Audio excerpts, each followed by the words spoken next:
Hello, आज आपण ही नवीन बाही कटिंग आणि टिचिंग करणार आहे आणि हे त्यासाठी आपण काठ बनवून घेतले आहेत. ही फॅन्सी साडी आहे. 2 इंचाला मी कॅनव्हास आणि टोटल काठ आपण 4 इंचाचे घेतले आहेत. हा कपड्याला मी डबल फोल्ड करते आणि पिना लावून घेतले आहेत. मी बाही वरील कपडा मी 8 इंच आहे, त्यात 1 इंच प्लस करून 9 इंचाचा मी वरील कपडा आणि खाली 1.5 इंच काठ अटॅच करणार आहे. म्हणून मी टोटल बाही आपली तयार 9.5ची आपल्याला करायची आहे. मी 9 इंचाला सरळ लाईन आखून घेतली. चुन्यांसाठी 1.5 इंच मी पुढं कपडा एक्स्ट्रा वाढवून घेत आहे. तुमच्या आवडीप्रमाणे आहे, तुम्ही इथं 1.5, 2, 2.5, 3, 3.5 पर्यंत पण घेऊ शकता. आपली छाती 40 आहे, 40चा चौथा 10 येतो. 10 अर्धा इंच वजा करायचा. आपण 9.5 इंच बाही रुंदी घेतली आहे आणि मुंडा उतार 3.5 इंच घेतला आहे. 2 इंच पपसाठी मी कपडा पुढं वर वाढवला आहे. आता जिथं आपण 9.5 मार्किंग केले तिथंपर्यंत नॉर्मली बाहीचा सेप आपण जसा नॉर्मली बाही सेप देतो त्याप्रमाणे द्यायचा आहे आणि नंतर सेप थोडासा असा मी दाखवल्याप्रमाणे तुम्हाला वर घ्यायचा आहे आणि खालच्या साईडला बाकामध्ये सेप खाली पण फिरवायचा आहे. आपली बाही आखून कंप्लीट आहे.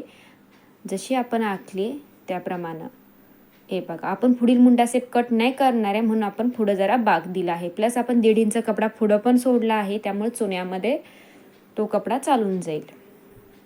मी खाली वर 2 ठिकाणी कट मारून घेतले आहेत. आपली दंड 13 आहे, त्याच्या अर्ध 6.5 आणि 1.5 इंच शिलाई मार्जिनिंग. काटाला पण आपण कट मारून घेतला. आपला ब्लाऊज शिवून तयार आहे. आता आपण नॉर्मली जशी बाही अटॅच करतो त्या पद्धतीनंच करणार आहे. हे बघा, सिंपल जशी आपण नॉर्मली बाही कोणती पण शिवाय घेतो तशी शिवून आपण आणली. शोल्डरपासून खाली 1.5 इंच आणि वर 1.5 इंच, म्हणजे शोल्डरपासून दोन्ही बाजूने 1.5 इंचाला तुम्हाला मार्किंग करायची आहे आणि जिथं मार्किंग केले तिथून तुम्हाला चुन्या द्यायला टाट करायचं आहे. मी 1.5 इंचाच्या लहान चुन्या घेत आहे. आपण चुन्यासाठी पण कपडा 1.5 इंच सोडलाय, प्लस 2 इंच पपसाठी पण कपडा वर घेतलाय, तर चुन्या आपल्या 7-8 चुन्या पडतील आपल्या टोटल. ज्या तुम्ही कपडा घ्याल त्याप्रमाणे. आता राहिलेला कपडा मी पाठीमागून जोडून बघते आणि 1 चुनी एक्स्ट्रा होते तर मी ती पण चुनी दिली आहे आणि नॉर्मली आपण बाही जशी जोडतो तशी जोडून घ्या. एकदम छान सिंपल पद्धतीने आणि खूप छान ही बाही बनते.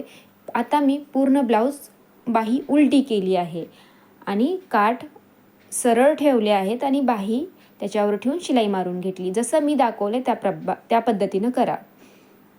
हे बघा, आणि जिथं आपण कट मारला होता कटला कट जोडून एक पिन लावून घ्या, म्हणजे आपल्या चुन्या खालच्या सुद्धा इक्वल येतील, एका साईडला जास्त जाणार नाहीत.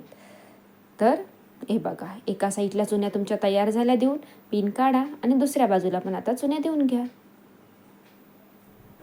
हे बघा, आता इकडं पण मी कपडा बघते अजून 1 चुनी बनेल तर अजून 1 चुनी देऊन घेते.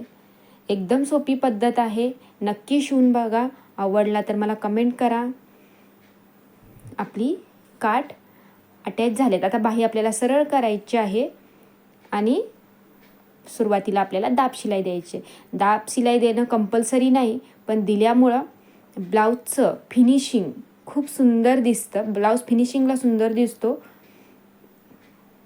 हे बघा, दाब शिलाई दिल्यामुळं आणि खाली आपल्याला वर्कवाली एक लाईन दिसते, ती लाईन आपल्याला लास्टला ठेवायची, म्हणून मी कॅनव्हासवर 1.5 इंच शिलाई मारून घेतली आणि तो कपडा मी फोल्ड करून घेते. शिलाई मारल्यामुळं फोल्ड करणं परफेक्ट तेवढ्याच अंतरावर फोल्ड करणं सोपं जातं. तर मी शिलाई मारले, तिथून त्याच्यावर परत एकदा शिलाई मारून घेतली. कपडा आपला तिथं फोल्ड झाला. तर राहिलेल्या कपड्याला तुम्हाला दुमडून शिलाई मारायची, म्हणजे आपलं बाही खालच्या साईडनं धागे वगैरे बिलकुल काय दिसणार नाही, एकदम फिनिशिंग सोबत तयार होईल.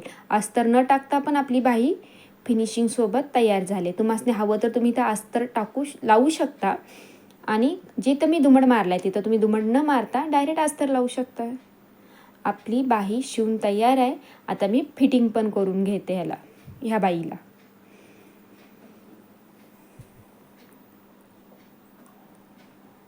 आपले दंड 6.5 होते, तर हे बघा 6.5 इथं येत आहे. पूर्ण व्हिडिओ बघितल्याबद्दल थँक्यू. व्हिडिओ आवडला तर लाईक करा, शेअर करा, कमेंट करा. हे बघा परफेक्ट आपली बाही तयार आहे.